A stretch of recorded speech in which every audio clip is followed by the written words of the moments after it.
Hello and welcome to the Simracing-Gp Rookie League Btcc Round 5 here at Magny.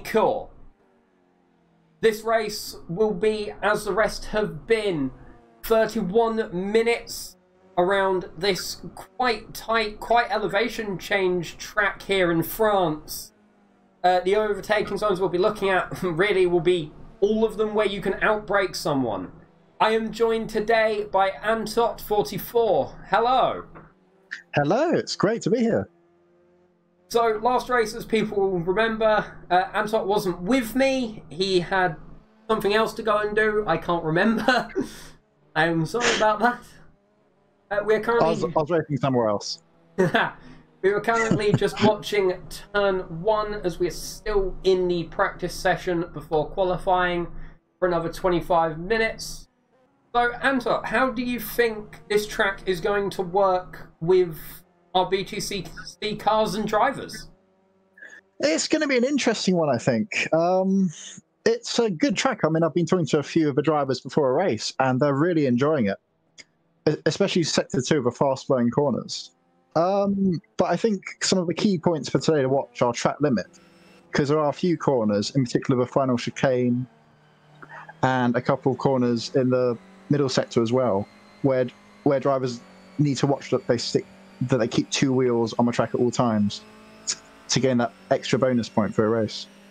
Yeah, I sort of get what you mean. I've been practicing recently for the USF race, and some of the corners do trick you into dipping all 4 tyres off, especially the first and second chicane as well.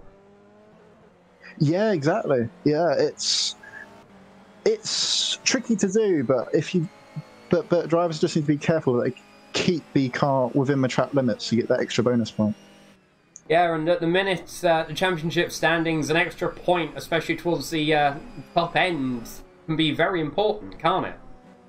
Yeah, exactly. I mean, we've got just 4 points separating Frothy from Pinkman at the head of the standings at the moment. Wow. On that note, do you want to go through our championship standings for us? Yeah.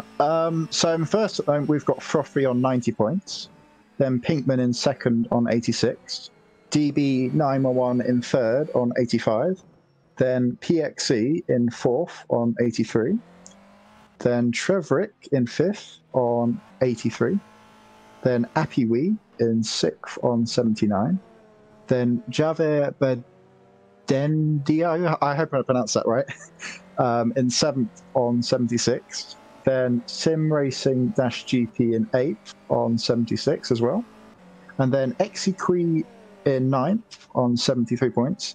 And to round out the top 10, we've got Ricky Risotto in 10th on 72 points. So really for that battle around the front and also the top 7 through to 10, sort of the whole battle in all its little bits around, you know, the top 10 is still quite close, isn't it? Yeah, it's really tight. I mean, especially from 1st to 5th is separated by just 7 points. So it's going to be really interesting these last 3 races that we've got now about who can get the maximum result out from them and try and perhaps challenge Frothy for the lead of the championship. Yeah, exactly. On that note, Frothy has recently moved to Team Schmonkin, hasn't he? Yes, he has. He joined earlier this week on Monday, I believe it was. And yeah, I think it's a good move for him. I mean, Schmocken is one of the biggest teams here at SRGP.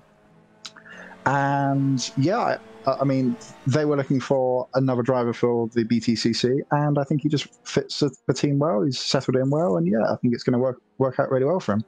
Exactly. Over the past few races, he hasn't really been, you know, finishing on the top step of the podium, but he has put in some very consistent performances, hasn't he? Both in qualifying and also in the race itself. Yeah, exactly. I mean, he hasn't won any races yet this season, but he's been consistency, which is really what you need to win a championship. He's had 1 podium, which was at Burimi, and he's had 2 4th places so far. So it'd be interesting to see in this round and the following rounds if he can take that next step and try and get a second or the win. Exactly. A bit of news for the people watching as well. As seems to happen every week in this series, we have got some promotions and relegations to go through as well. To no surprise of anyone, Alexander Sladkov, who put in quite a commanding performance in first place last race at Jerez, has been moved to Division A, along with Andrew UK and also T-Nabs, who is currently in the Division B server. So I'm not sure if he wants to stay in Division B, or if he just doesn't feel comfortable going into Division A yet.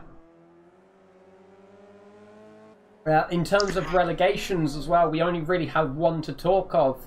Marco Lizardianossi. Sadly, he did finish a lot towards the trailing end of the track, end of the pack, which isn't really good to see. So I'm hoping for him as well, Division C is going to be a better fit for his ability within his car.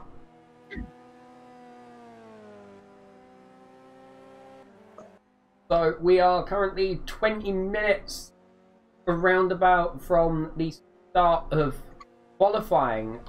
Ansar, how do you think qualifying is going to stack up? It's interesting. I mean, the start of a race is at turn 5, so pole position has protection as such, because for those who are perhaps new to SRGP, the way the start procedure works is they have a rolling start up to a predefined corner. Where the drivers remain at the pit speed limit, and then they are allowed to race and then on. So pole is probably more critical around here than some other tracks where perhaps second place might have an advantage off the line. But yeah, it's going to be interesting. I think probably favourite at the moment, according to the times, looks to be Frothy, who's done a 43.7 in the practice times. Oh, sorry, DB9's gone faster now, actually, hasn't he, on a 43.4? Yeah, he has. Yeah, I just noticed that. So I think it's going to be tight between those two, DB9 and Frothy at the top. I even know, just looking, Frothy has just gone almost 0.4 faster through the second sector.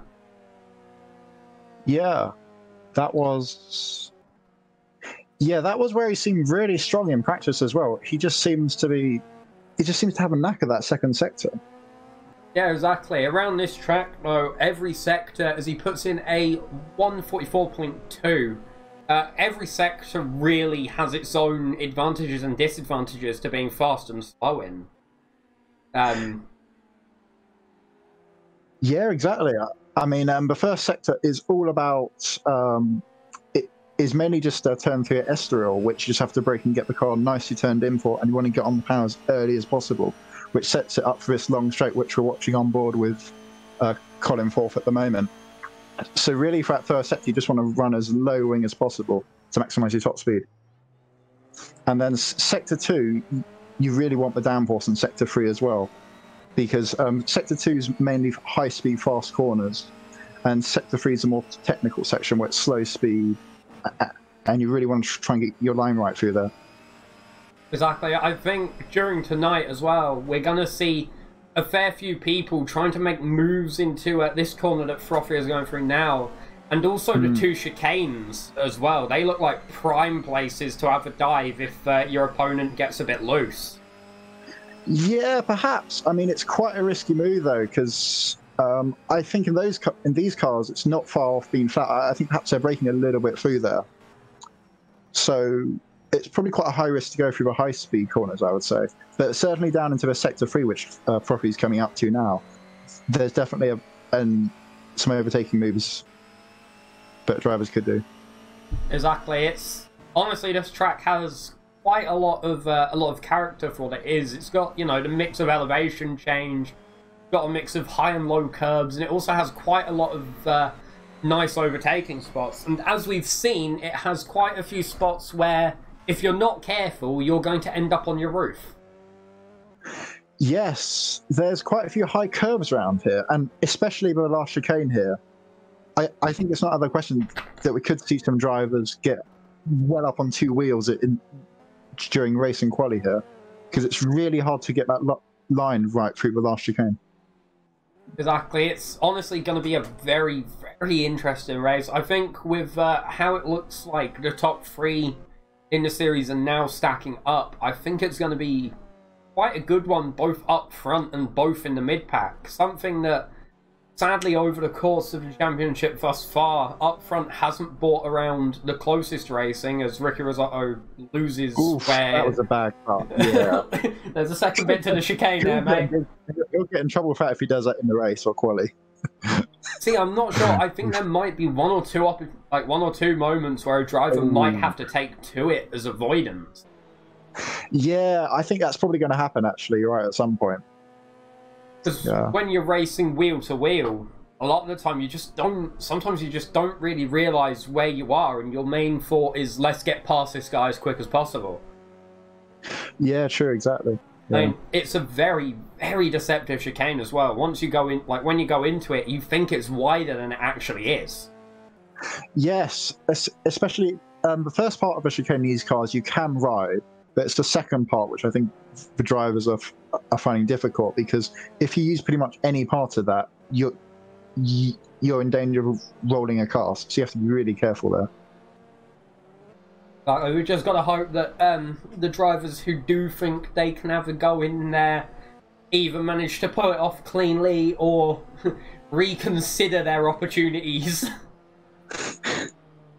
Really, as we now just watched Trev Rich. Something again that I'd like to pick up on is he was actually at Buriram. He was tied first place in the series, but I think the Subaru Levorg got smacked with BOP. His pace has slowed down in this car recently. Yeah, I've heard that as well. I mean, in the past, the Subaru has been probably the fastest BTCC car, but as you say, the BOP's the balance of performance has slowed it down. Exactly. I mean, right now in practice, he is running in P4, but we don't know how these cars are set up at the minute. If some people run a separate quali setup to a race setup, if some people are trying to work on their consistency and get, longer stints done, really. In quali, it's going to be a very, very interesting chance to see how everyone stacks up with fuel, just none of it existing in the car and just everything as light as you can get it. Yeah, exactly. It's going to be an interesting quali. For sure. Frame skip there. I think someone has just joined. Currently have 18 cars on the grid with about 23 minutes left until the race start. Yeah, that time of DB911 is very, very good. It's 3/10 faster than anybody's gone so far. Yeah, exactly. It's just sort of practice as well. Just sort of, can he translate that? Whoever that was, forgot where the first bit of chicane was. Can he translate that into quali? Yeah, that's a big question. Yeah, it's one thing doing it in practice. It's another thing doing it when it comes to qualifying. Exactly. As a driver, I've had it before, and I'm sure you've had it before, where you've got that lap time where everything has stacked up perfectly in the practice. You've got the car absolutely on that dime, but then when quali comes about, it's just not been there. Yeah, exactly. And also, the other important thing to remember is the grip on the track is reset at the start of quali, so the drivers have to adjust to that. So the times tend to be a little bit slower in quali compared to practice times. Exactly. And then in the race as well, on that subject, a lot of people tend to actually beat their quali time in the race, don't they? I have heard that. I think it depends on a driver. I mean, it also depends on how strong you are in qualifying as well. I think some drivers tend to find more speed in the qualifying when you take the fuel out, and others tend to be stronger on heavier fuel loads. Yeah, it's always interesting to sort of ask a driver how they prefer their car to feel and what state they prefer their car in, because everyone really is... It's quite a difference between one driver and another, isn't it? You never find two that are exactly the same. Yeah, true, exactly. I mean, every driver's a bit different. Some are stronger in quali and some are stronger in the race. Exactly. It's just sort of, you have to, especially if, what I think a lot of these teams do is they'll obviously share setup knowledge and setups between each other, isn't it? And it's quite interesting to see how a driver slots into another driver's setup. Yeah, exactly. I mean, if you're probably about half of the drivers on the grid are in teams, and certainly if you're in a team, it gives you an advantage because you can work together to work on a better setup, and you can cross information between each other, which just helps you improve and helps the team improve as well. Okay, on that subject, how is the Teams Championship currently stacking up? Yep. At the moment, we have Team Schmocken in first place on 233 points. We have Racing Club in second on 180. And Racing Dad in third on 138. Then we have TRS Racing in fourth on 101. Then we have SimGimp in fifth on 84. Excuse me. There goes monetization. And then we have Backmarker Racing in sixth on 67. Then TS Motorsport in seventh on 49. Then Iceberg Sim Racing Team in eighth on 43. And then ACVRA, I think that's said, Sim Racing on 29 in ninth. On the subject of them, I don't think I've seen anyone from their team in a race so far, but they're getting points, so it's maybe just someone that's named differently on the site than in game. Yes, perhaps. It shows here that they the average finishing is 17th, so it looks like perhaps they only did one or two races early in the season. Yeah, exactly. Isn't Teams Championship as well done on just the average of your drivers? Yes, that's a very good point. It's the way the Teams Championship works is it's done on the average scores of a driver each race. So, for example, if one driver finishes first, they'll get 30 points, whereas if another driver finishes in last place, they'll get 1 point.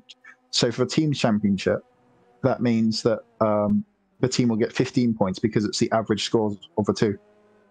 Which really means that if you're entering a big team such as Team Schmocken, as you see two of their cars come through, you need to make sure that, depending on where your target is to finish, you have to have your drivers signed up to be, at that mark, don't you? Yeah, exactly. I mean, especially in the teams, it's you really need your drivers to be consistent across the whole season and to try and be towards the front of the grid to win the team championship. Exactly. It always begs the question of do some of the teams maybe employ team orders? I know I've had confirmation before that Schmocken doesn't. They allow fair, clean racing between their drivers. But sometimes not everyone's sort of like that, are they? I think it depends on the team. I mean, I have heard of team orders within some teams, but I think it can happen in some teams at SRGP, but generally probably not. I would have thought. Exactly. It's quite a close knit group, really. SRGP, isn't it? Everyone's sort of there to race against each other as close as they can, and I think that sort of translates over to the teams as well, to just allow that close, clean racing between both their drivers and everyone else. Yeah, exactly. SRGP is a great place to race. It's very fair, and pretty much anyone can come in and sign up and join in. Exactly. If you're watching on YouTube, links down below. Nice little bit of shilling there. Yeah. I'll tell you something, as we've been talking, we're watching the last chicane as well. I think the two Schmocken cars, it looks like Frothy and not sure it's I think actually Appy. It looks as if they're trying to practice getting a toe off each other. Interesting. But it's really interesting to see as well how people are taking this last chicane. Like the amount of people that are getting up on two wheels over the second curb. It's quite interesting. Yeah, it is. I mean, it's a really important part of the track to get right, because you can't do it flat through there.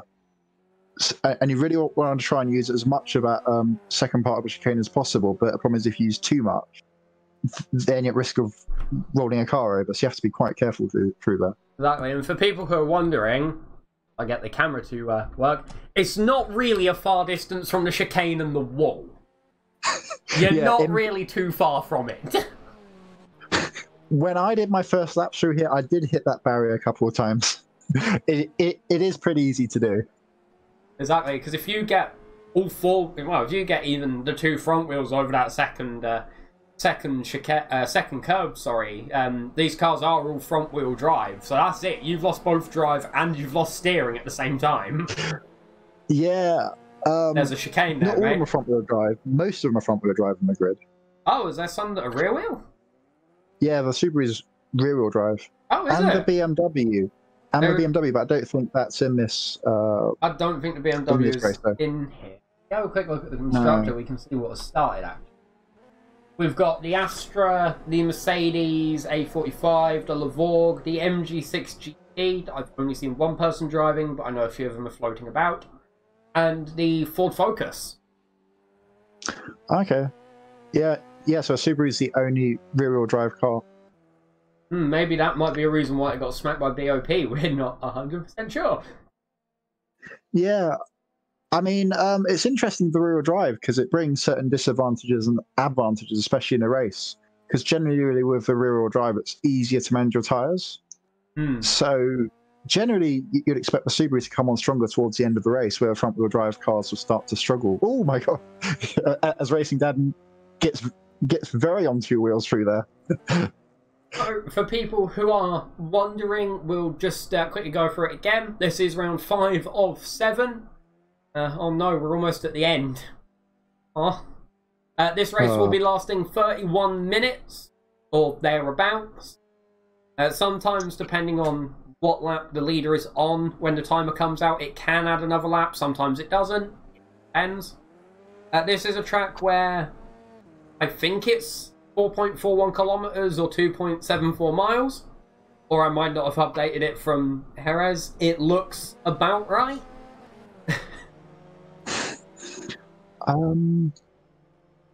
It sounds about right. The temperatures are both at 19, and we're not expecting any rain. Yay! If there was rain, I think a lot of people will end up finding the walls. Yes. No, it's always dry weather in this series. Yes. However, there is a rain series planned, isn't there? In the McGanns, I believe. Yes, that's starting next Wednesday. That should be good fun, because that is a pretty tricky challenge. And it's going to be quite a fun one to do, I think. Exactly. Who knows? If I pull the right strings, there might be a commentary of it. Perhaps. We're coming up to just over 3 minutes left in the practice session. A few cars are still on track. DB911 hasn't seemed to improve his time. However, Frothy has actually been beaten by both Ricky Risotto and Pinkwin. Yes, that's quite surprising, actually, because Frothy is 7/10 off his best time, which he set in practice. No, pardon me, sorry, it's 5/10. 5/10 off his best time. So I'm just wondering, perhaps he's running a higher fuel load at the moment. Maybe saving his low fuel runs until quali. Exactly. Also, just reading the Twitch chat, Madman has just said, "There's a chicane there, man." Yes, there is. I think a few drivers are trying to explore the limits of the chicane. Yeah. Because I think a lot of time really can be made and lost through there. Yeah, definitely. Yeah, you can probably gain at least half a second or so through there easily if you can get it right. Exactly, and as well, it's even though a chicane isn't like the most the most advanced of things. This one especially quite risky to go through just from how little margin of error you do have here. Yeah, exactly. It's probably one of the hardest corners on this track to get right, actually, I would say. Nope, we switched over to a Subaru. If it can switch over to someone who's on track and sort of near the start, that'd be... Pinkwin, you'll do! So, yeah, here we see... Ooh, sliding through there. That was one of the most sideways I've seen. Not the ideal line. No.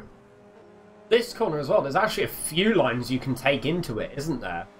Yes, it's an interesting corner because you can go out wide on your entry and cut back in, or you can take the tight line. I think, from laps I've done, I think the slightly wider line is the ideal one. But the drivers are definitely experimenting with the different lines they can take. For sure, it's going to be very interesting. As well, one thing I do want to pick up on is actually the driver's Akui as well. He's been almost quite forefront, for at least me in the commentary, from both of the last two races we watched, Irium and then Jerez. He did get taken out in both races from a pretty decent position as well, which is as Pinkwin takes the wall there. To the final corner. Yep. Oof, that was a nasty crash. He has been very sort of... He's been very unlucky this year, this season, which for a driver isn't really good to see, is it? No, I mean, I'm not quite sure what happened with the two incidents you mentioned, but no, certainly if you get taken out twice in a season, it's quite annoying from your perspective. But I mean, as you say, he's got the speed, so perhaps this time he can turn that around and deliver a good result today. Perhaps, yeah, as it looks like quali is about to be underway. So we've got 18 cars on the grid for today. It looks like, unless anyone joins within the 15 minutes of qualification that we do have. If I can get the camera that shows the pit lane, that would be very nice. There we go. That was the one I'm looking for. Actually, we'll get the one that shows team. Oh, actually, no, we'll have that one, because that's much better. So as you can see, all of the cars are lining up. Everybody's cheering. We've got some contact in the pit lane. Why are you flashing him? You crashed into him. As some people, I think, are having a... Oh my god, that's Subaru. Mirrors. So obviously T1. Also, it looks like the rubbered line has stayed. I think it might actually clear over weekends. So I think it might stay. Oh, interesting. Because we can definitely see the rubbered line just coming in, then going wide, and then cutting back. Yeah, it definitely can. So the drivers on this open track, with everyone else about, have just 14 minutes by the time they get out to set their best lap and hopefully be on pole for the start. I think someone has crashed. Oh, I did hear the crash sound. Ooh.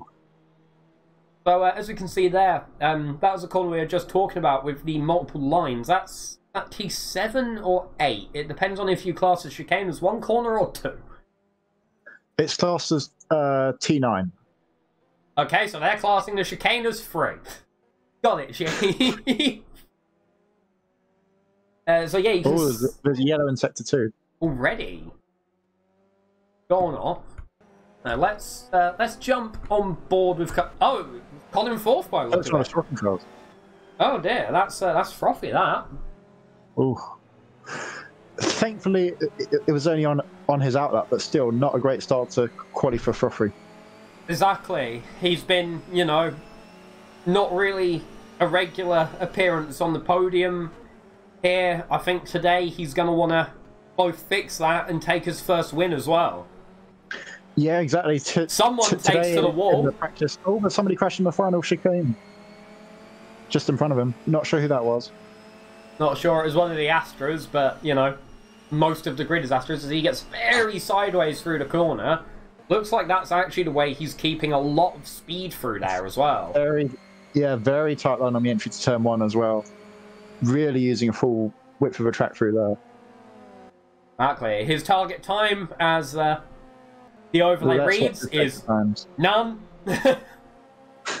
He has no target, so I don't know if you want to just go home, have a cup of tea, and I don't know, have some food on it. It's only a 34.2 for him. GB9 so far fastest on a 33.3 first sector. But for... Appy Wee's gone second fastest on a 33.7. So. But GB9, 4 tenths faster so far than anybody else through the first sector. Wow. Exactly. He's one of the people that moved out from Division C, I think, 2 races ago, and he's he's really staked a claim here, I think. Yeah, exactly. I mean, he was leading practice session as well, and he was second fastest in the practice before today. So yeah, he's definitely one to watch for this race. Normally with our promoted drivers, we do see them, but they sort of stick around the mid pack, don't they? Yeah, it's very true. I mean, generally, when you're promoted, you tend to find you're around the mid pack or so. So yeah, it's very true. As Frothy has a very big lockup there. Big lockup. Yeah. And how's he gonna? Takes a lot of inside curve on the chicane, putting in a 144. Yeah, it's a bit too but much. DB911 had put in a 143.9. As we see the other times now starting. That's a good time by DB911. Very good time. Yes, exactly. Starting to come in. If we look at the intermediates between each other, I think that's going to work. Is it going to work? No. Okay.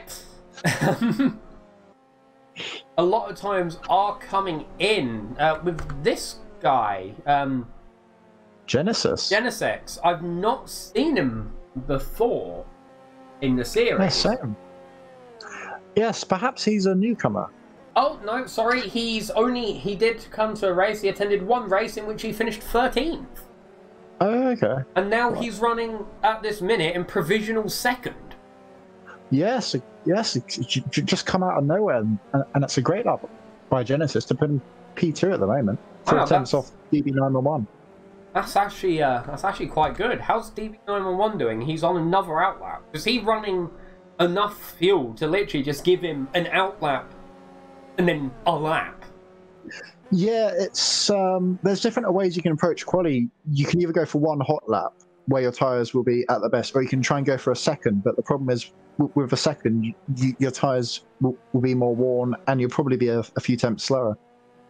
Exactly. It's a hard choice to really go about, because as well for drivers and for the car, there's advantages and disadvantages everywhere. Yeah, exactly. It's important to try and get your qualifying strategy right before you come in, and also you want to create enough space in front of you so you can set your quality lap. Exactly. I'm just looking through where David Molliker is as he takes to the wall. He's currently in P18 in the overall standings, average quality of 15th by the look of it, an average finish of 11th. I don't know if he's got damage there. It might be a good idea for him to just not. Here now as well, we see the man who makes a lot of this possible, Simracing-Gp. In the Subaru Levorg, BOP'd to the moon and back. As he comes up to some traffic as well, just ahead. As we get a yellow in Sector 1, I think someone might have gone off in the first corner.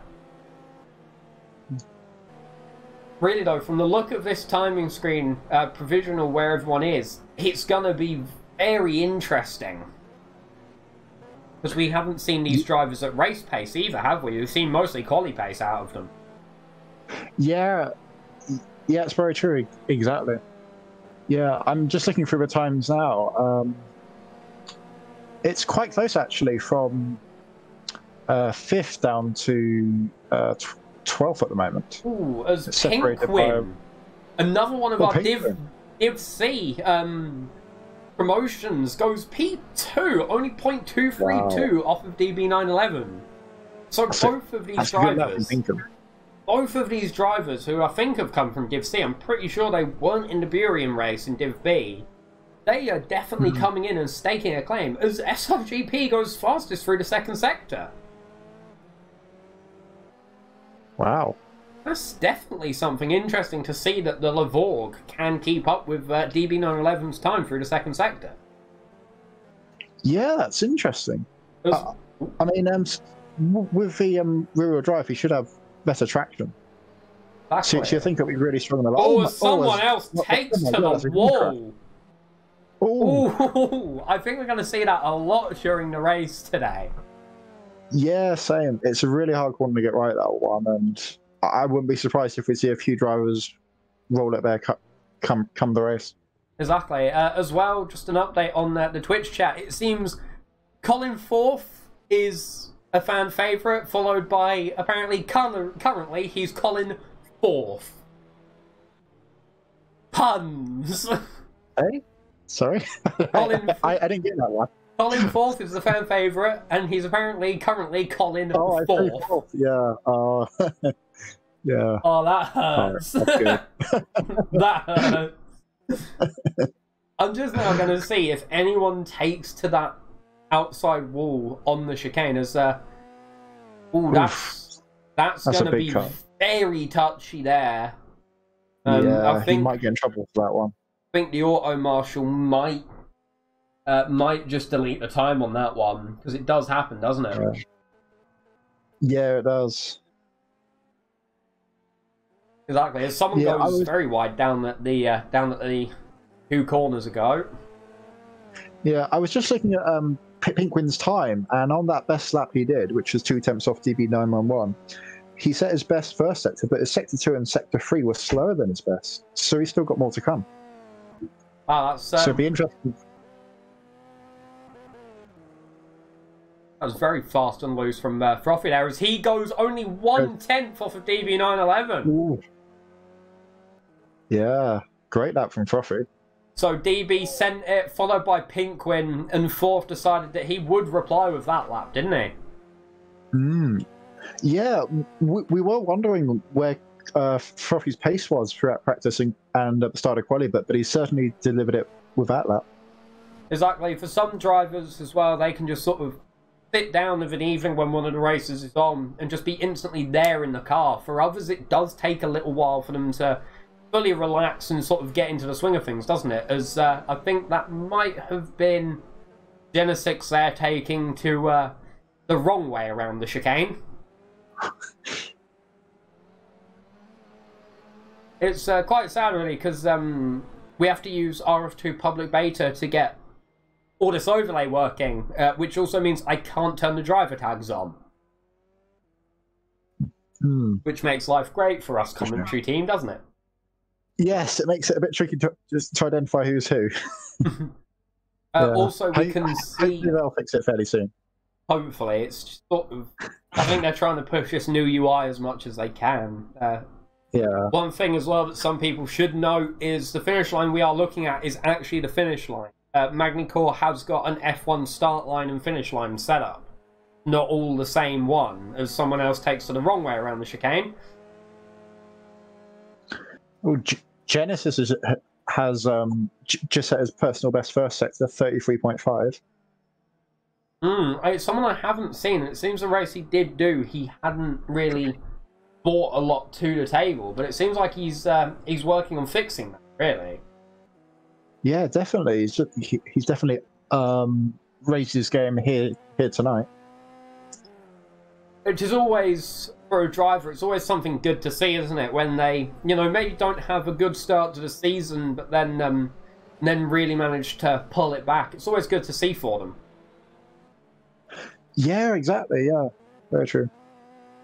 As DB901 sets a purple first sector, fastest of anybody, 33.1.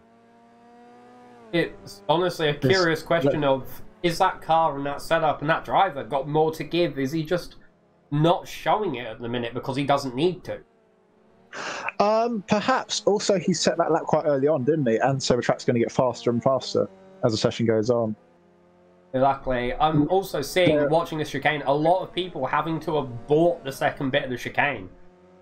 Yeah, they're pretty much throwing their lap away when they do that, but it is easy to do because it's such a hard chicane to get right. But it's not something you can keep doing in the race, is it? No, definitely not. Yes, and DB91's gone fastest in Sector 2 as well, 44.6. So do we think he's going to be setting a purple lap here? I think so, yeah. As he does, a 143.6. Wow.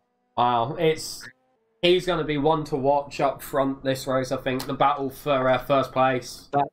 Also, that's the fastest lap anybody's set at this track this entire week. What, even out the Div A drivers? Oh no, in Division B. In Division B. Yeah. I am curious at how Division A is stacking up against Division B. It's always something that I am curious about. To see sort of where they are and like how close that gap actually is between the divisions. Yes, it is always interesting. It varies really from series to series. Alright, I'm just going to quickly get it up on my other screen. So the lead practice time for Division A is actually a 142.4. That's fast. Exactly. With the lap that DB911 posted in, if he did actually get moved up a division, he would currently be running in P8 in Division A, which is about where we see drivers who get promoted. Also, someone in the Twitch chat has just said lots of track cutting they see. Yes, as this is quali, however, times I believe are being deleted for people that do cut that last chicane. Yes, there will be.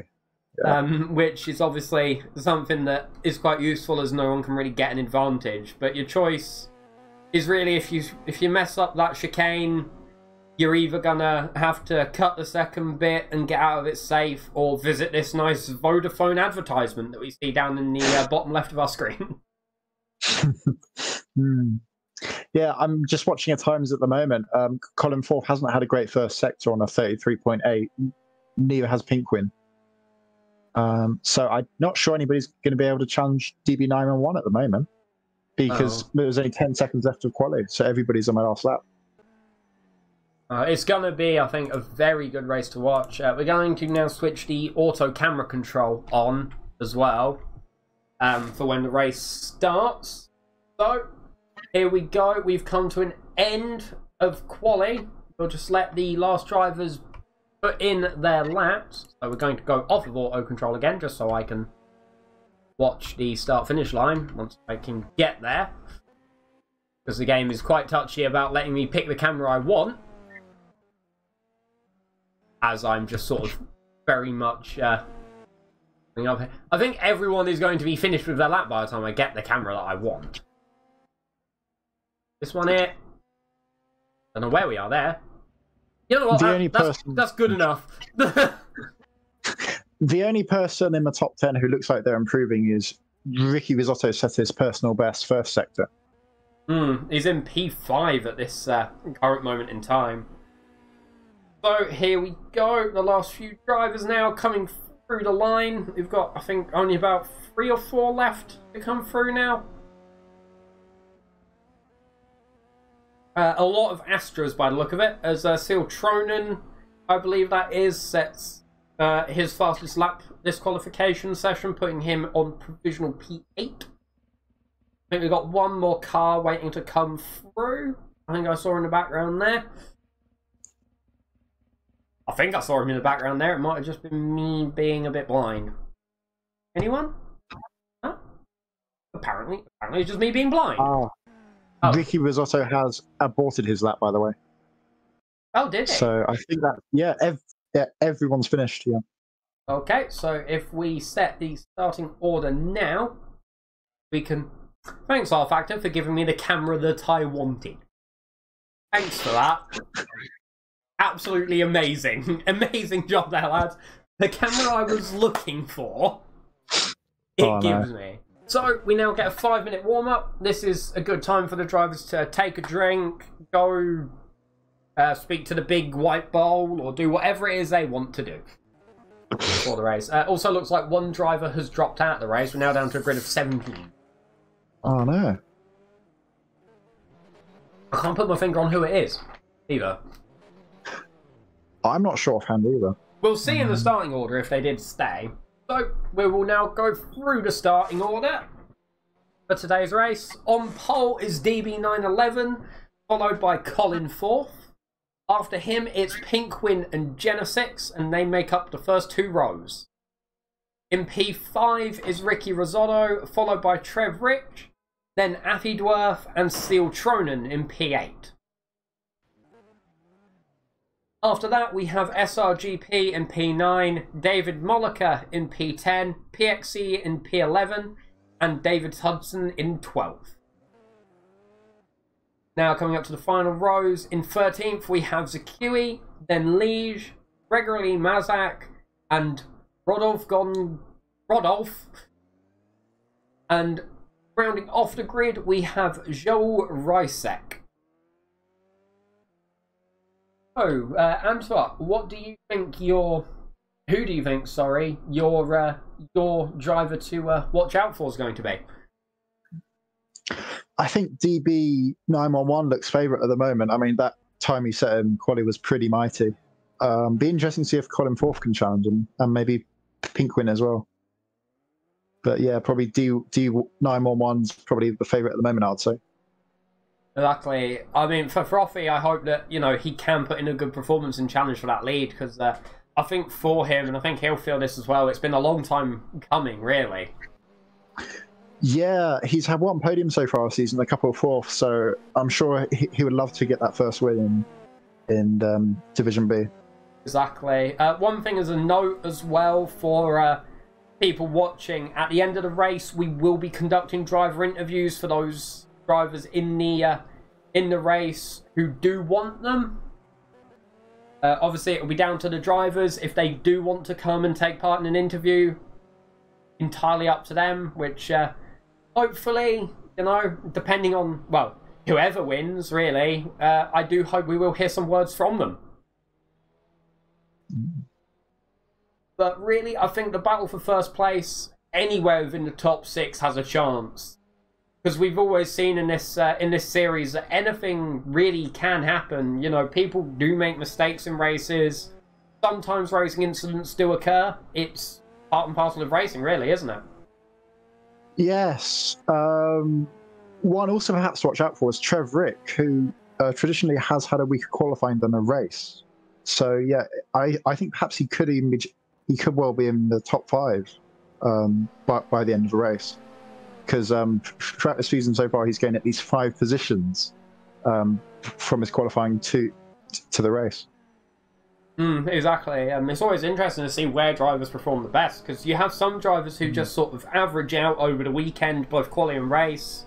Then you also have, you know, the entire line graph, really, to the 2 extremes of people who, you know, qualify really low down and then finish really high up, and then people who also qualify really high up and then really low down as well. Yeah, exactly. It all depends on the driver, really. I mean, some drivers are better suited to quali, whereas some are better at a race. Exactly. In this sort of racing as well, I would classify this as sprint racing. I'm not sure about you, but it's always interesting to see how these drivers do sum up, as I believe some people in each of the divisions also take part in endurance series as well. Yes, some of them do, yeah. So really, because there are... Sorry, carry on. Didn't mean to cut you there. Yes, because there are in other endurance series at SRGP, which some other drivers here also racing. Exactly. For some drivers as well, I think, you know, this Btcc series, maybe not as, you know, crucial to them as other series. It does look like a lot of drivers are here for the fun of it, which is always good to see, really, isn't it? Some people like taking it seriously, some people just like coming to this series and also the USF one for fun as well. Yeah, exactly. Yeah, I mean, this series I would say is a very good introduction series for people who are. It's aimed really at people who are new to sim racing, but that doesn't mean you have to be new to sim racing to race in it. There's certainly a lot of very experienced drivers at SRGP who race in this, so it caters for everyone, really. Exactly. One thing I've learned, actually myself, only being very, very recent to SRGP, only joining this year, a lot of drivers, especially the more experienced ones, are more than happy to help. You have, you know, some of the big teams within SRGP, Schmonkin, Rookie Monsters, Backmarker as well, who are, you know, quite happy to give guidance to people from a team perspective. And as well, you have some of the big drivers as well who are just happy to help people who might not be as experienced or might struggle in places, help them, you know, improve their racing game or their setup game or both. Yeah, exactly. Yeah, I mean, SRGP is a great community to be a part of, and yeah, everyone's very friendly, and we'll try to help each other and have a great time sim racing. Now, with all of our filling airtime done, we are now starting to come up to the beginning of the race. Yes, this is going to be interesting. Oh, we're just waiting on a few cars now, I believe, to join the grid, or are we fully there? Not sure. Yeah, we are fully here and fully ready for the beginning of this 31-minute race around Magny Core. Remember, drivers are to go in pit speed to turn 5 in single file, in which then their race can begin. Yep. I think as well, off the start there, Rodolph sort of went up the back of that Astra in front of him. I think that might be Liege. I think he might have misunderstood what the starting procedure is like. Yes, perhaps. It is a different starting procedure to most other leagues, but the advantage of it is it's everyone has a fairly clean start. Exactly. Yeah, some drivers might gain or lose a position during this. It just happens. It's happened to me each time I've raced here. But, you know, it's only a position. As a driver, the best thing you can do is just keep your head down and sort of, you know, get on with the job at hand, really, and just try to gain it back. Yeah, exactly. And also, the top 3 in this race are also the top 3 in the championship as well.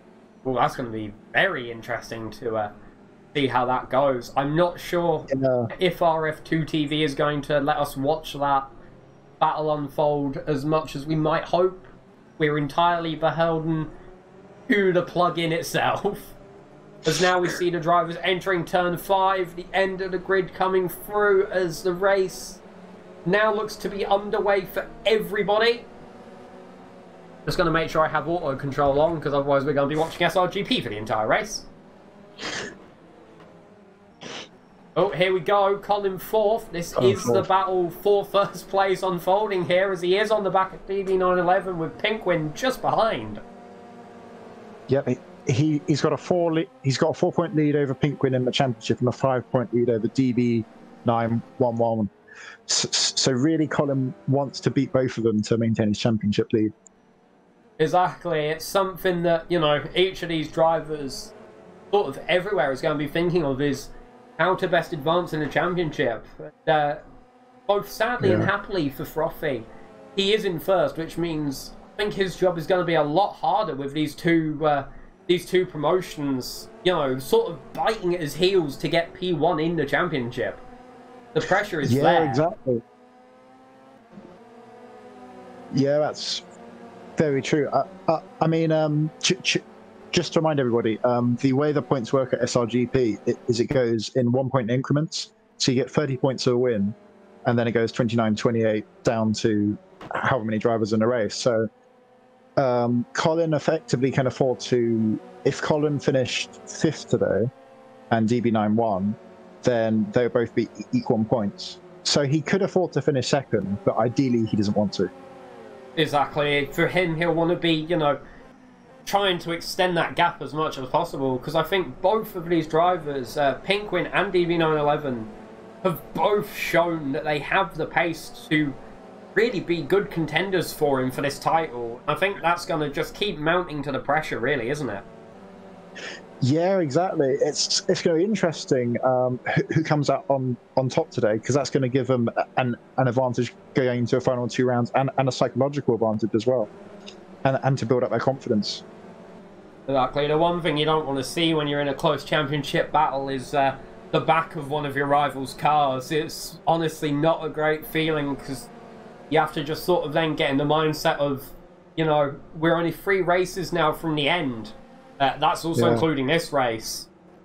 It's sort of now the time where you need to be there 100% and be able to just push for the position you want. As I think we see someone roll.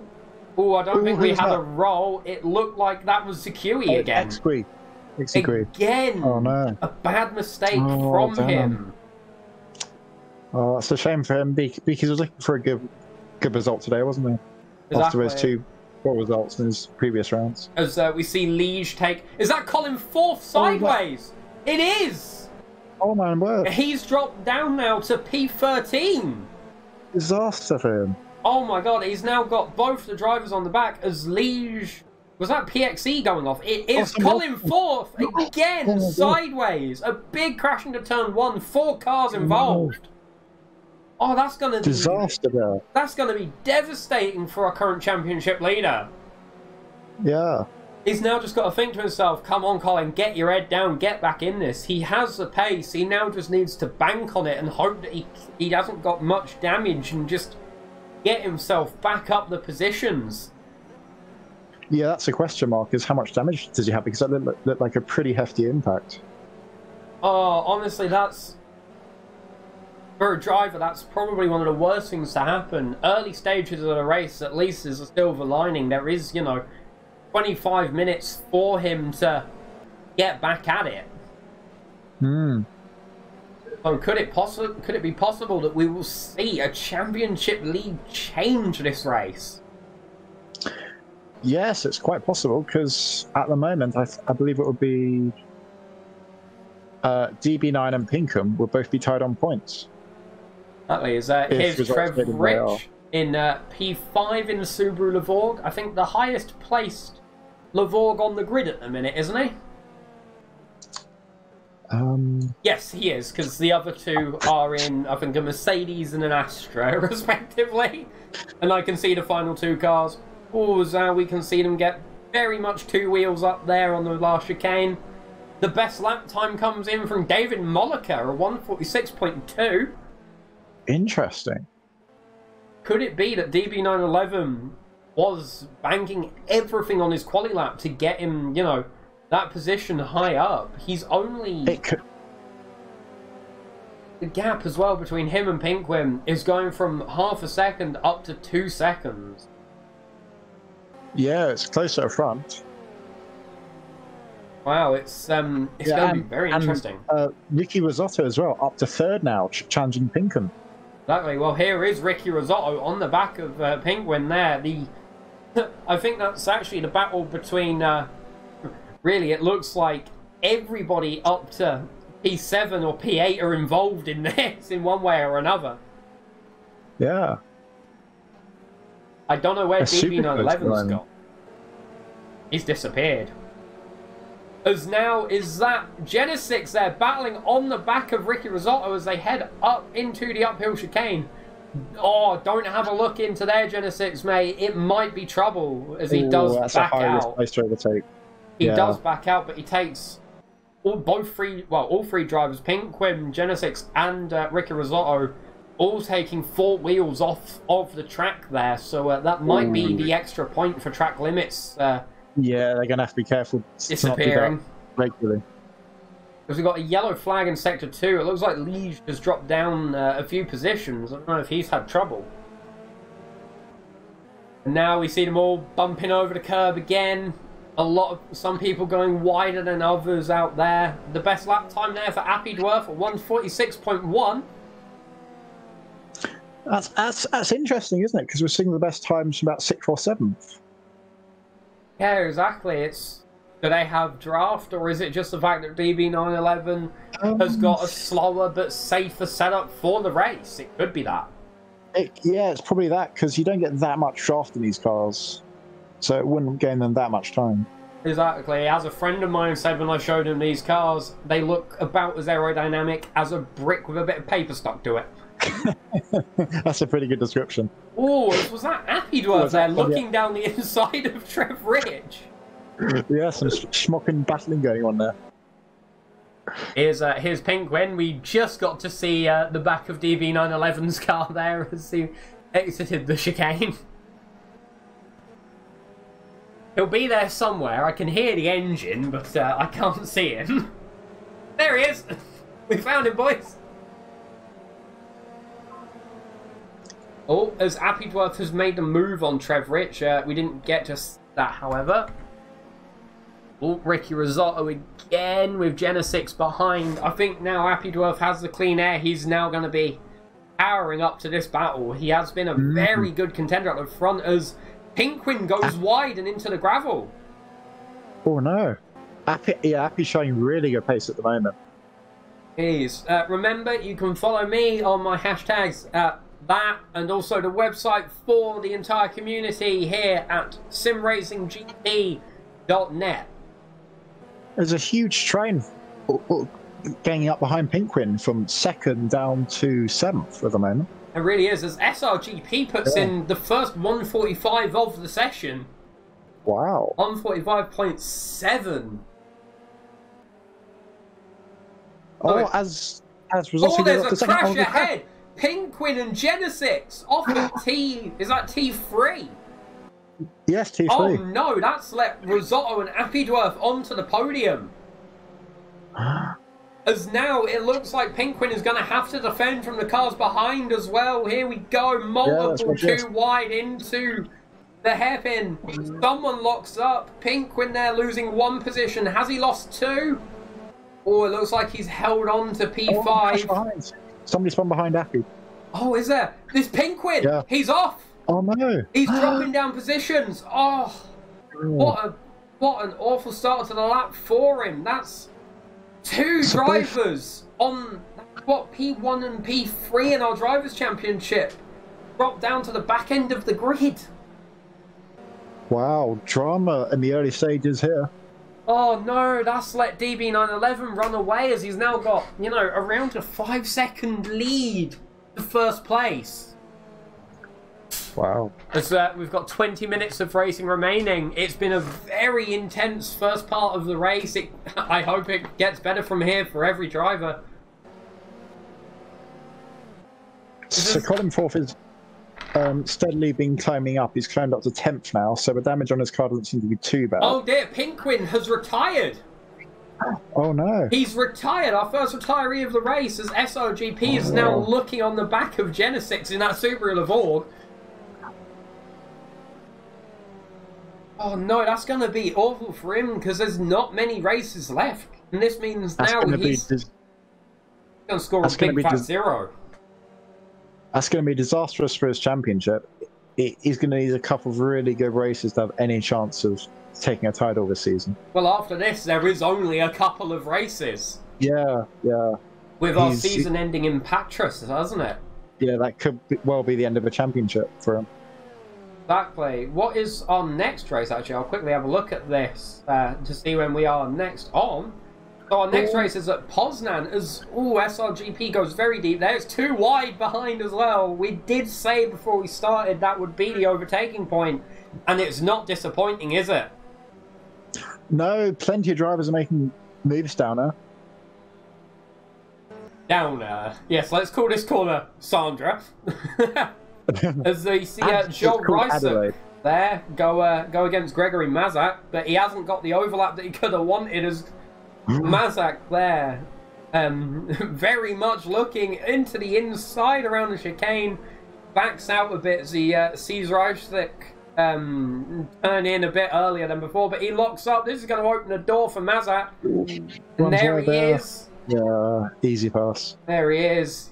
It's always those mistakes that you've got to bank on around this track, isn't it? Yeah, he pretty much left the door open for him. He just ran wide, unfortunately. Exactly, the door is open. You just sort of got to walk through it, and sometimes it's easier to walk through it than other times. As Rice there, it doesn't look like he's in great control of that Subaru's braking, does it? No, he seems off balance with it. Exactly, we know those Subarus do have the speed there. I mean, look, currently they're in 5th and 7th. We look at Trev Rich. Is he going... I'm not sure who that is. That is Trev Rich going 2 wide with... going for 4th. Battle for 4th, yeah, against David Molliker. This is going to run all the way up to chicane. Go on, Trev Rich. Have a go up the inside, mate. And he does. Oh, Molliker is trying to get the overlap there. Is Trev Rich going to hold on to it? It looks like he is, but I don't think this battle is going to be over just yet. Or you can see him trying to position that car for a mistake from Trev Rich. Oh, a bit of contact as well. Yeah. Yeah, that's okay though, because these cars are kind of lended to like contact, so it's in their nature. Exactly. Unlike the sister series on the USF, these cars can stand up to a bit of rough treatment, can't they? Yeah, that's very true. Oh, and Trev Rich has a big look up there. But it looks like Mollica is going to start being harassed by Genesis and maybe even SRGP. The gap is not too far. Yeah, he's forming a bit of a train behind him. Oh, and Trevor again locking up. Yeah, I was speaking to some drivers before a race, and they said locking up on this car really hurts your tyres. As though Security puts in the best lap, 1:45.6. Wow. That's very interesting. The fastest lap award there, jumping around between drivers who I don't think either of us expected to get it. No, definitely, it's been quite surprising in that regard this race so far. And Risotto is actually steadily catching DB911 out at front. The gap down to 3.5 seconds. Mollica looks down the inside. Was there contact on the rear quarter of the Lavorg? I'm not sure. Are they going to run too wide down into the chicane? It looks like they are. No, maybe. Not sure. No. Mollica dips behind. Probably a smart move, really. Yeah, it's a high risk to overtake her. Exactly. Is he going to give Trev Rich a bit of a bump up the back this time as a sort of, come on, mate, let's go? No, he's not, but he is close. Trev Rich seems to be struggling with his braking a bit because he seems to be locking up at quite a few corners. Oh, no, Mollica, do not. Oh, I thought he was going to go up the inside there. Trev Rich also going wide. To go down the inside there. And Genesis in the background watching all this going on, and SRGP as well. SRGP actually taking the inside. Is he going to try and move on Genesis? Maybe. I like how the TV plugin is sort of just sticking with this battle because it's like, this is the one we want to watch, this one. Yeah. Well, it's the closest battle on track at the moment. Exactly, and in reality, it is the battle for 4th place.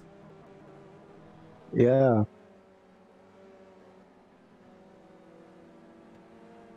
Yeah, so watching Colin Forster progress, he's steadily climbing back up the order. He's got back up to P9. I think after Ensign at the start, he got down to as low as P14. Exactly. He needs to be 5th to be tied with DB, doesn't he, this race? Yeah, that's right, yeah. Yeah, it's all about him recovering as many championship points as possible now. And he's in damage limitation mode. Who's that? That's Genesis, I believe, going down the inside of... Yep, that was. Mollica. Yeah. It wasn't Mollica, actually. It was SRGP. Mollica is this silver and red Carlube Mercedes that we're watching. Behind is... If the camera will let me stick to it. Oh, SRGP going down the inside! Nice move there from SRGP. All right, lick the stamp and send it. Jeez. That was driving that I wouldn't have thought SRGP would have really done. I've never seen him go in for a dive like that before. Yeah, that was a brave move, but it was very nicely executed. Oh yeah, for sure. If you can execute the move safely, is he now looking up the back of Mollica? He is. Wow. Mollica there, looking to have slowed down as Trev Rich locks up into that corner again. Yeah, he seems to be having an issue with his braking at the moment. Oh, 2 wheels up for Genesis as well. Or I wouldn't be surprised if we see a yellow flag in Sector 3 and a DNF for that. At someone during the race. On Factor 2 there, amazing tyre tracks, even though I've set it to have infinite. The game's like, remove them now! Could at least do it when the camera isn't looking at them, but oh well. The invisible man on the back of the car just going, just getting it off with a mop. Ricky Risotto as well, as you touched on earlier, is slowly starting to remove that gap between him and DB. To pull away now. Yeah. Yeah, the gap was 3.5. It's got to 4 Oh, seconds. it's starting to collapse back down again, though, as obviously they go through corners and straights and such. Yeah, they pretty much match each other on my last lap. We won't. Sadly, I don't have a way that we can see sectors, like the sector intermediates. It's all live, which is a bit annoying, but oh well, what can I do? This battle for fourth looks like it is slowly starting to slow down. It looks like it's now relegated to a battle for fifth. Get our social and website link up again. Well, my social and website link, because it won't let me do multiple because it's very well put together. 2 only. Great as well, for people that don't know, this logo that you see in the top left in our timing box is just one that I randomly threw together because there really wasn't one for the series, and SRGP's logo, for some reason, didn't work. Oh. So I sort of just picked the yellow first, because I was thinking about McDonald's, because I was hungry, and then decided to run with it. Ah, nice. Everyone, yeah, it looks pretty good. Every picture has a story, doesn't it, as they say? There's SRGP true. there, going down the inside, there's contact. Oh, SRGP, be careful. I think it was just enough for him to get through, but there really wasn't much for him on the inside there. Well, he's already sent one letter today down the inside of a car. Let's see if he's going to do it again, as he does down the inside into Adelaide. Oh, he tries to shut the door. Is he going to get it? The Subaru is rear-wheel drive, so he will get the better traction and launch, but Mollica stays ahead. Oh, SRGP, dip back in. You don't want to go too wide. Good boy, as he goes, he goes back, so then he doesn't kill both of them in the chicane. The move there is possible, but you don't really want it. Look up the inside, maybe. Oh, as we get a nice little onboard instead. Lovely.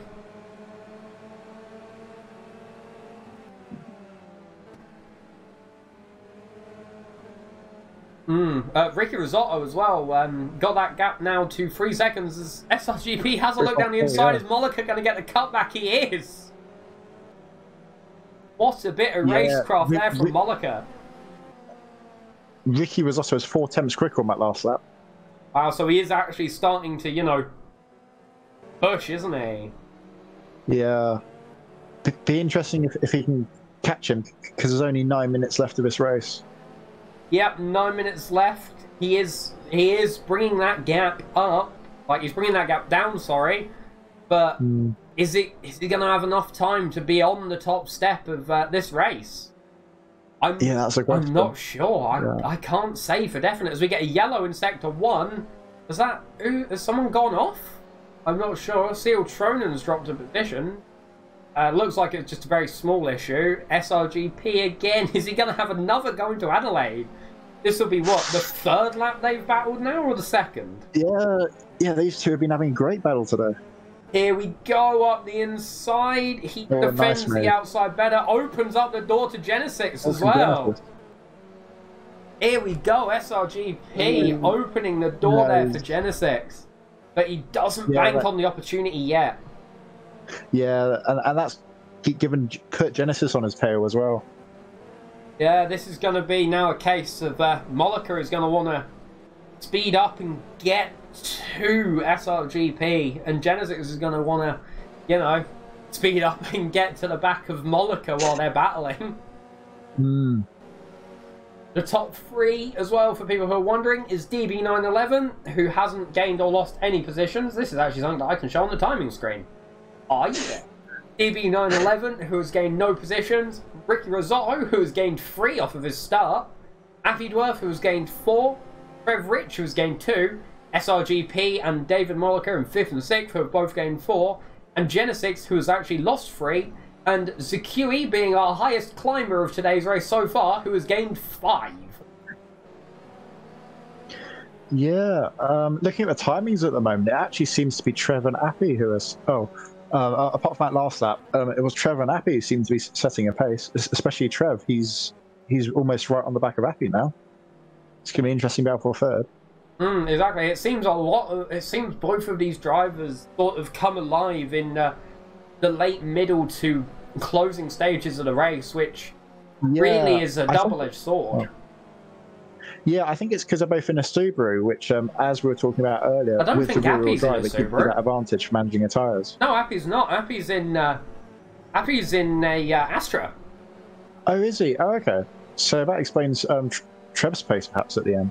I think the Schmonken drivers who are in the Subaru is, I think it's Hudson, David Hudson, and Trev Rich. Yeah, oh, I wasn't sure if Hudson was the guy I was thinking of. I think there's 2 Davids in Division B, isn't there? Yes, David Molliker and David Hudson. Yeah, exactly. It's, here we are actually watching David Molliker as we get yellow in Sector 1. I think that battle has now slowed down. Oh, here is David Hudson, speak of the devil.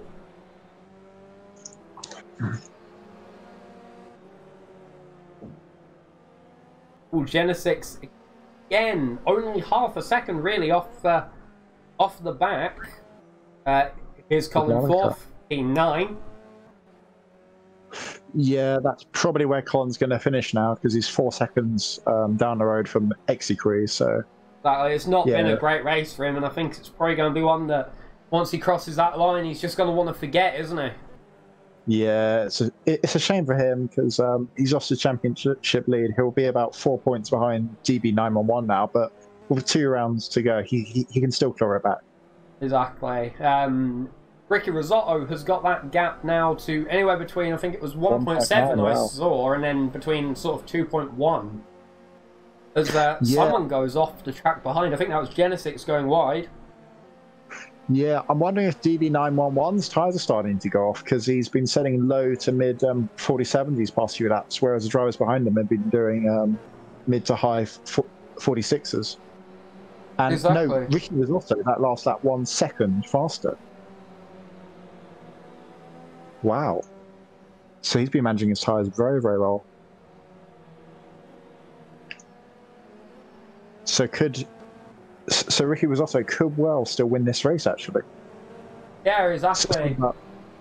It's been a very dramatic race, especially for our top 3 in the championship. Inkwin going out. I'm not sure what has happened. He might come in for an interview at the end. He did try to call me on Discord with reason, so I'll see if he does come in for an interview at the end. If not, I will say what the reason was. I think it'd be better for both us as commentators, and maybe for him as well, if he's able to put it in his own words. Because here is our race leader, DB911. Yeah, because unfortunately we didn't catch his incident, did we? We just saw the end of it, so... Exactly, it's going to be interesting to see what happens, as we've got a 3-car train. Trev Rich taking P3 off Appydworth. SRGP having a go as well. Could this be a Subaru 3rd and 4th, as SRGP has a look, but backs out of it? Yeah, Trev Rick's pace has been really good towards the end of this race. It really has. He has picked it up, as the gap between Risotto and DB911 has actually slowed down. Oh, it's been quite a good race for you. And who has stood out for this? As Appydworth goes down the inside, off he goes. Goodbye. That's not the way we go around this track anymore, Appy mate. Yeah, that looked to be a tad too ambitious from Appy Wheeler. The closing portions of the race, I think he thought, let's try it. Let's try ambition over cohesion. But yeah, probably a driver who stood out is probably DB911. I mean, whilst his championship rivals Colin Forth and... see you, mate, that's not how T1 works. No. But yeah, while Colin Forth and Pinkman have had incidents, we still don't quite know what happened there, but he's kept his cool. He's managed a gap. His pace has been enough to have a decent gap over Risotto. So yeah, he's done a really good job today. Exactly. Now we're looking at the back of SRGP, the battle for P3 podium between the 2 Subarus, actually.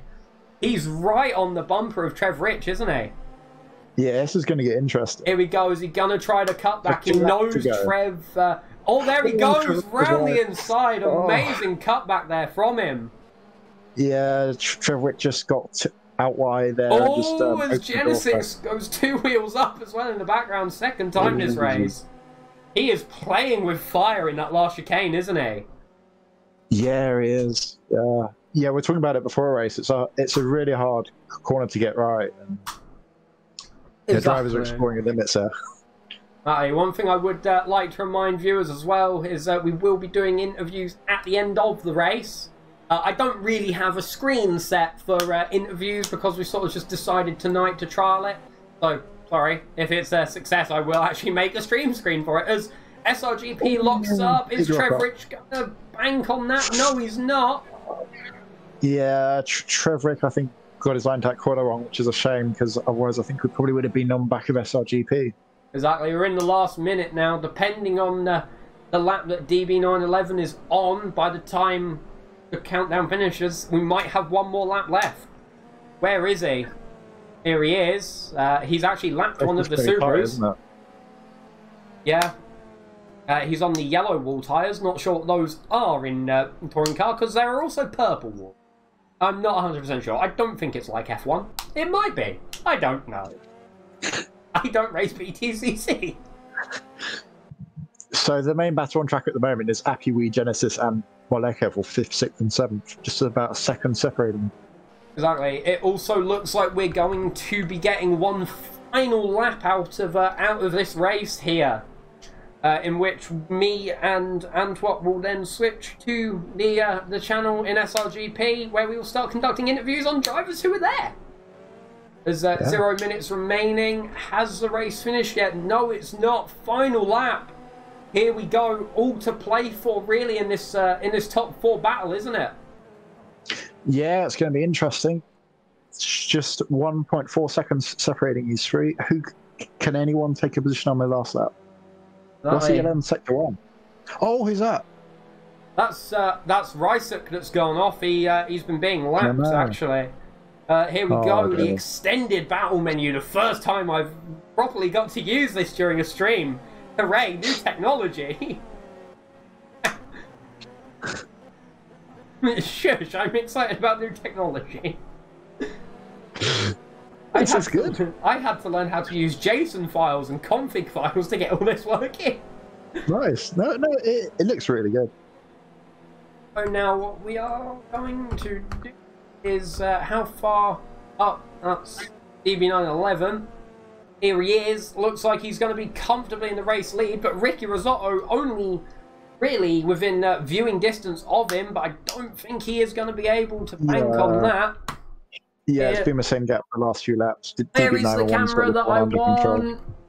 Come on, game. You've done it for me before. Oh, come on. Is this the one that I want? What is that camera meant to be? Where is this meant to be? I'm not sure. We'll do this one. As across the line comes DB911 for first, followed by Ricky Risotto. And then Simracing-Gp in third, Trev Rich in fourth. A group of cars coming through there. Looks like the classification is Genesis, Appledworth and Moleka. Colin Forth coming through in ninth with Sakui in eighth. David Hudson and Liege position changing as he comes through. And then the final driver's coming through. So I think for me and you, Antwop, we are now going to switch to the channel and see if anyone wants to conduct an interview. Yep. See you in there.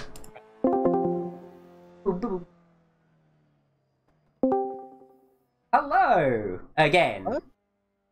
I didn't have streamer mode on, so I didn't have streamer mode on their Discord, so everyone got the lovely sounds of Discord there. So we'll open up the floor for drivers. I don't know if I can actually chat in here. I don't know what my chat button is. What? RF2. I think you can. Oh, yeah, I can.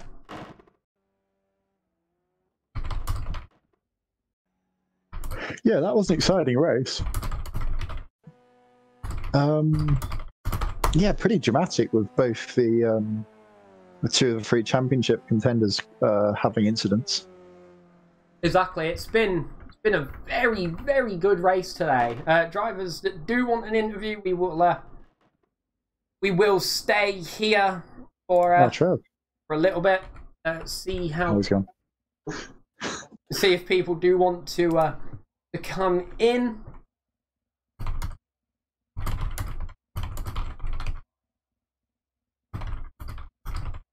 Yeah, Trevor just popped in there, but I think he's gone now. The possibility. The floor is open for other drivers, but yeah, today's race has been very good. Oh, hello, Penguin. Go and walk us through what happened.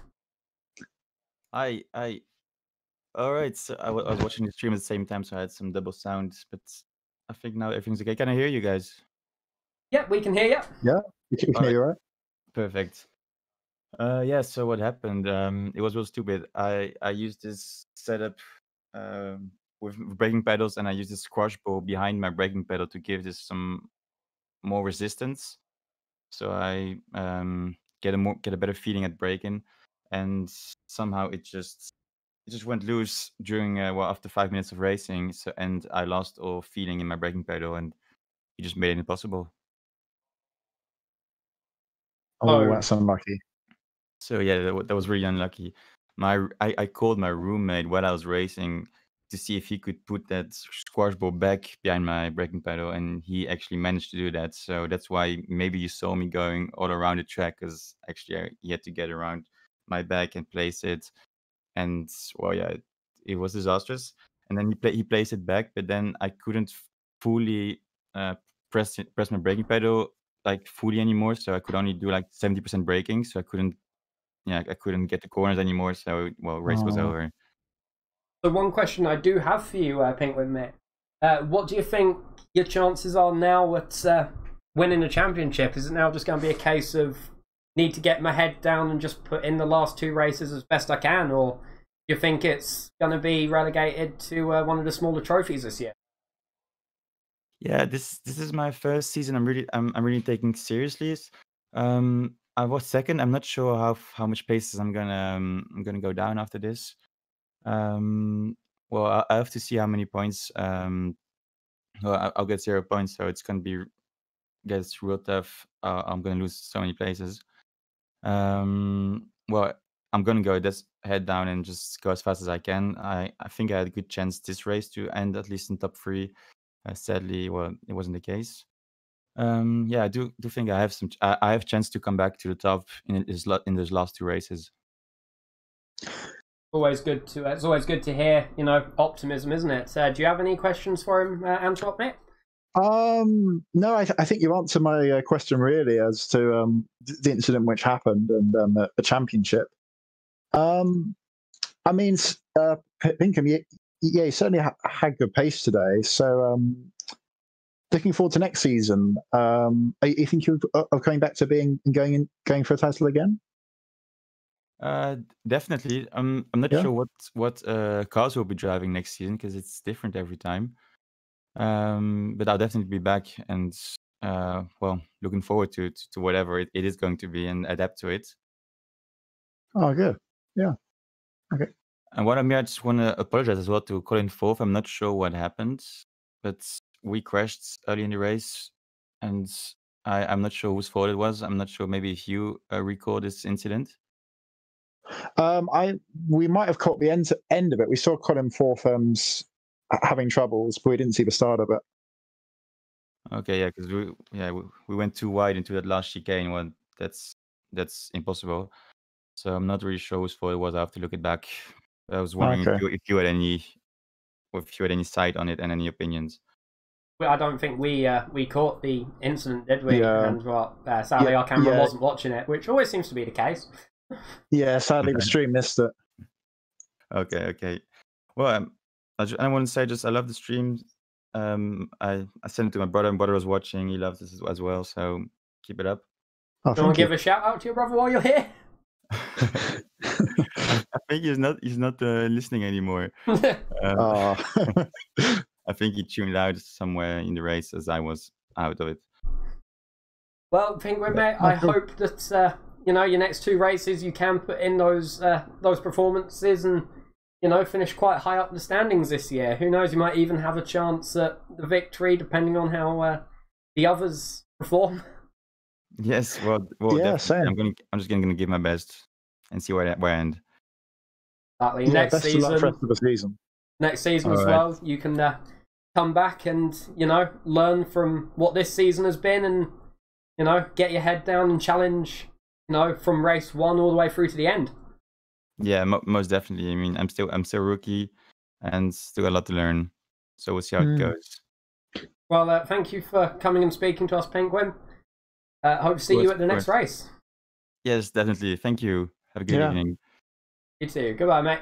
You too. See ya. So, and what? How?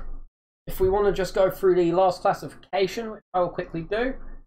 This is before penalties and other things might be applied. Haven't seen it yet this race. It also gives us a nice bit of padding for if any drivers want to come into general and be interviewed by hint hint, nudge nudge, say no more.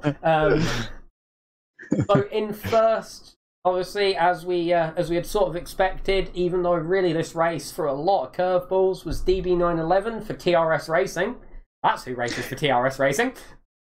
We found that one out. Yeah, kind of in the end, yeah. Followed by Ricky Rosotto for Sim-Gimp, another team now who we understand who's racing in it. Yeah. Following after was Simracing-Gp for no team. Then Trev Rich, our first Team Schmonkin driver. Genesix for VFR, in P5, who's going to score 27 points this race. Followed by Appy for another Team Schmonkin driver, who's going to walk away with 26 points. David Molliker for Iceberg Sim Racing Team, another team where we didn't really know who was in it, so now we do. In P7, walking away with 25. Then is Zakui in P8, apparently, so he did climb a lot during that race. We saw his mistake early on that put him into the gravel, but it seems he did respond and come back. Yeah, he had a great recovery, good driver, up 5 positions. Exactly. After that, again, probably not going to be the best day for him. Hopefully he will come back stronger in the next race and sort of work around what's happened. We might get a bit more information on what happened, but it sounds like it's something to do with Pinkwin's hardware error that he had. It sounds like it. It's really unfortunate for him. Exactly. But, he came back into P9, so it's still 23 points. So it's better than if he just sort of pulled up the car and just went, I'm done. Following after him, in P10, climbing 2 positions, was David Hudson for Team Schmonkin as well. I think that's all of the Team Schmonkin cars for this race. Then that's all 3. Liege, also for Racing Club in P11. PXE, who is in P12. Gregory Mazak, I don't names aren't very good. In P13. Rodgon, or Rodolfo. I'm going to call Rodolfo because I butcher enough names as it is in this line of work, so who finished in P14.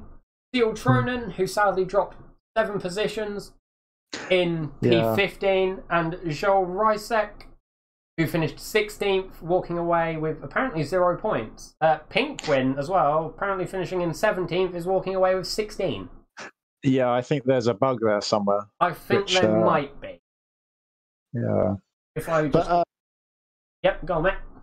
Yeah, but just looking at the driving standings, we thought Frothy might be behind DB911, but he's actually still leading by 3 points. Is he? The reason for that is because of a drop score. Oh yeah, there's a drop round, isn't there? Your worst result or a missed race doesn't get added, does it? Yeah, exactly, because DB911, worst result is 19th at RF. And Frothy's was today, obviously. So, yeah, Frothy's still leading by 3 points.